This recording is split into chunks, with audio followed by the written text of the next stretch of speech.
essaye vraiment de pousser et mettre en avant les monnaies locales. Donc il existe en fait quelques dizaines de monnaies locales aujourd'hui en France qui sont par ailleurs bien souvent, pas toujours, mais soutenues par des collectivités locales. La loi Hamon de 2014 donne aussi un cadre légal aux monnaies locales complémentaires. Donc on est dans la même loi que celle de l'économie sociale et solidaire. Et ensuite, les monnaies locales complémentaires sont portées par des structures de l'économie sociale et solidaire jusqu'à aujourd'hui. C'est beaucoup d'associations. Donc nous, au Mouvement Sol, on représente les monnaies locales de France auprès notamment de l'État. On a aussi mis en place pour les monnaies locales, en tout cas un kit pour les municipales 2026 pour pouvoir intégrer les monnaies locales dans leurs programmes. La question aujourd'hui qui se pose, c'est celle du passage à l'échelle bien souvent de ces monnaies locales et donc de les inscrire en réalité dans des stratégies de développement local. Au Brésil en particulier, ils ont créé des banques communautaires de développement pour développer leur territoire précisément. Et ce qui est très intéressant, c'est qu'ils ne se contentent pas d'apporter des fonds,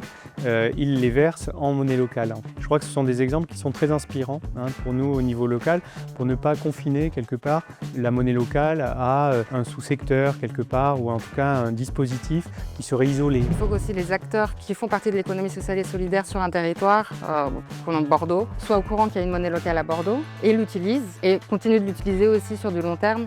C'est important aussi que les monnaies locales soient en lien avec leur CRES, justement pour montrer qu'elles existent sur leur territoire et que la CRES puisse les visibiliser. C'est véritablement ce lien, ce rôle de connexion que doit avoir une monnaie locale.